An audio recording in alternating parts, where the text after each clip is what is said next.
In the past weeks, I probably played through 1,000 versions of this video on how to start it, which is fitting since we're hitting the 1,000 subscribers a couple of weeks ago. Woohoo! Party hat! No, but honestly, the more I thought about it, the higher were the expectations towards the video and to myself. It took a while to sink in that this actually blocks the creative me that I need so badly to create literally any video whatsoever, and especially this one. So for a longer time I ended up with nothing, but I really wanted that 1,000 subscribers special video to be my 150th video, which is happening now, and which is why I didn't post most recently. And because I knew I had to break this vicious circle, I now actively lowered my own expectations about how special this 1,000 subscriber special should be, and just started writing this script and what comes to my mind with it. Why do I tell you all this? Well, I really want you to understand why the things are the way they are and let you glimpse a little behind the curtain. I know that the attention span and retention is a big thing on YouTube, and I'm fully aware that about 30% of you who clicked on this video aren't even watching anymore. So if you're not interested, don't feel forced to stay here. It's totally fine. I have a lot of other videos upcoming that are more entertaining and stuff, but I really wanted to have some sort of real talk today. So why even talking about retention? Why should people skip to other sections? Why do I even have a too long didn't watch in my deck videos? That's all for one reason, and it's uncertainty. As a content creator, you never know what is watchable and what's not. It's a go trial and error, really. There's nothing worse than people getting bored by what you do and what you're putting so much love in. And that hurts at times. I'm fully aware that people despising your content on YouTube is a thing of being a YouTuber, but just knowing that doesn't make it feel any better, right? So I would open shortcuts like the too long didn't watch on timestamps to both save myself from harmful comments, but also trying to make it most enjoyable for you guys to watch the content actually. I said it in the past, the most enjoyable part for me in a video is explaining my deck and the idea behind it, the classic deck tech videos. Many people objectively just can't hold attention over minutes to a video that's mostly stale, and you're talking to the cam like right now. That's on the one hand sad for me, but mostly natural in this more and more fast-paced and instant gratification society, so to say. If you want it or not, YouTube, like many other social media platforms, is built entirely around dopamine. And the more you are aware of that, the more you can try to navigate around that and kind of detox from that. Sorry for leaving the trail here for a moment, but I really wanted to point it out in a video, and it seemed a good opportunity now to me. So getting back on track, the too long didn't watch of the deck explanation only exists to catch up all these people which have less patience, and maybe they get interested in a more detailed version of it and, skip back. People enjoyed this service quite a bit in the comment section, so I want to stay with it, even though it screws up the retention line for the video and the algorithm gets even more confused. I want to improve. With every video and every experience, I'm trying to make content better and more professional. So here are just some examples from the past. Number 1. From time to time, I break up the stale me talking with so-called B-rolls, which are mostly visual and sometimes low audio overlays of the main video, to explain or underline a specific aspect, like the ones you saw while I was talking. Number 2. Timestamps are a really big deal for me as a video consumer when I watch YouTube, so I started to provide them in my own videos. Number 3. I started using jump cuts, even though I hate them, because I realized I'm no natural born speaker, and going back watching my old videos, it sometimes feels exhausting and cringe to stay and engaged with the video actually. It also helps the fact that the tone of my voice and the way I'm talking at times can be tiring, especially in longer talking videos. And just another behind the scenes fact from a YouTube creator, this is why we do this jump in and jump out thing to, kind of hold the retention and make it more enjoyable. And number 4, I changed my thumbnails look and made them recognizable even from small formats like on mobile. So I could go on with the improvements here, but I think you kind of get the idea. I probably didn't talk about it in the past, but I actually spent over a month before I was even uploading my very first video. I did read a couple of full-on guides on how to YouTube, and I started to watching this guy and this guy who make really awesome content about how to make really awesome content. So they kind of prove themselves right. And with the time, I'm adapting in many points they are making in their videos. The thing with comments. I wanted to give this an extra section because it's a really big deal for me. The comment section is not only where I get your feedback, but also where I draw the power to keep moving on. It might sound pathetic, but an empowering comment can actually make or break my entire day, and maybe also from other content creators. The comment section is where I as a content creator can engage with you or connect with you as a viewer. Getting feedback is one of these immense desires we humans have, especially in this new digital social media world where we can express our approval by a like or giving a heart, a retweet for opinions, videos and pictures that are worth sharing, right? All to yet again just pump dopamine into our veins. So trust me, nothing is worse than pouring your heart and soul into a single video, and the only feedback that you get really is this retention curve in your YouTube studio.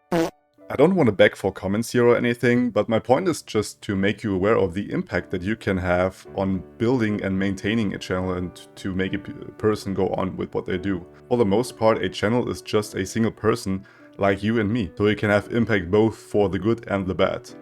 And please spare anybody with really negative comments, unless it includes some form of constructive criticism, right? Which is perfectly fine and even something we do welcome. So from now on, you know, a little comment can make all the difference. The thing with the time. There is nothing new when I say time is limited.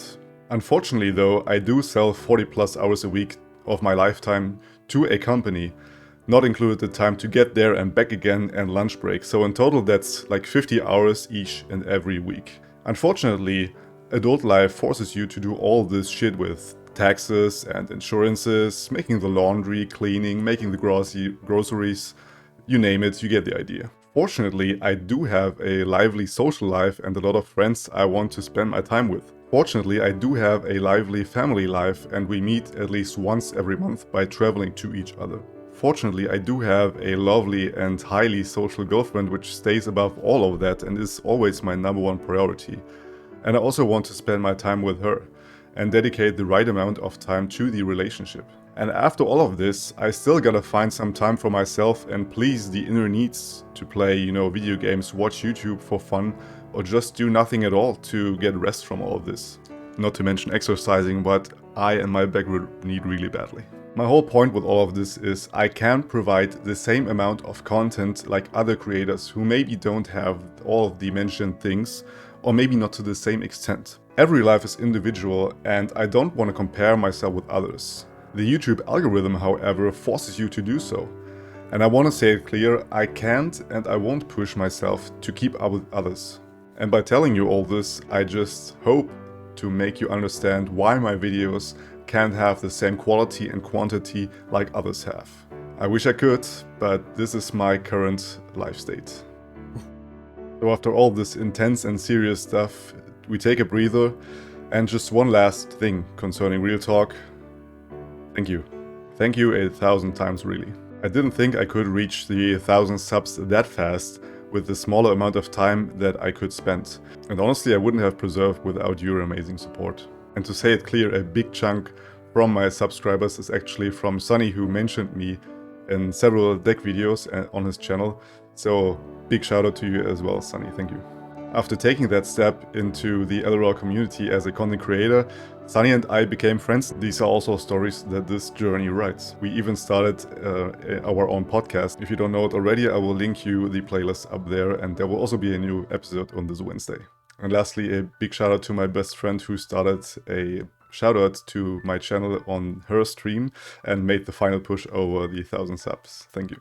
So again, big thanks to all of you staying with me on the journey, and I'm still looking forward for what's to come. I appreciate you a ton. My future. I really held back with a lot of these things for quite some time, but as a 1K special, I feel like I owe you some things that I kept in secret for so long time. For a long time I wanted to stay that way until the videos are actually done and I can show them. But like I already said, time is an issue and I prioritize deck building videos as my main content over some extra content. I gotta tell you, as a content creator, you think about this a lot in your free time, very often when your mind is wandering and you might come up with a new idea. So will I ever bring one of these ideas to life? I really don't know, but this is what this channel's future could look like. My first long-term, bigger thing I wanted to do is a big Legends of Runeterra guide for both newer and advanced players. The idea was to split the guide into YouTube short clips with very high editing effort, covering single aspects of the game, like blocking or the mana system and so on and so forth, while diving deeper into the material with every clip. So in the end there should be a playlist which in total makes a high quality guide with high information density. Secondly, I wanted to provide a lot of Path of Champions content when it got released.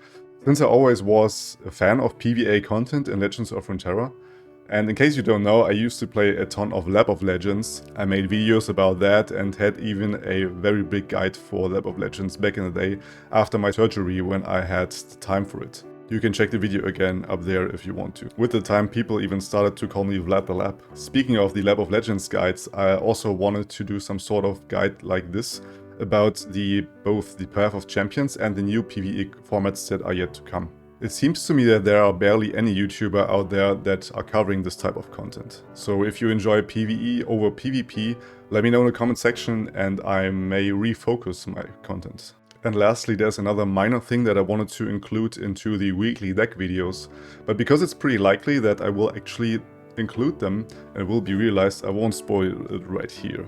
But I hope to announce it and include it sooner than later. And at this point of the video I actually wanted to talk about the highlights of the existence of this channel and also my long-awaited Q&A that I promised for so many months. But as I was writing the script, I realized the video would be already way too long, so I ended here and promise you the Q&A for the upcoming weekend. Feel free to leave any further questions you might have regarding me, my projects, or Legends of Runeterra as a whole really, and I'll do my best to answer them in the upcoming video. Sorry that the video wasn't as festive and entertaining like I wanted it to be and as you might have expected, but I really want to get these things off my chest. If you watched up to this point, thanks again a ton, you're more than legendary. I hope you stay that way. Vlad out.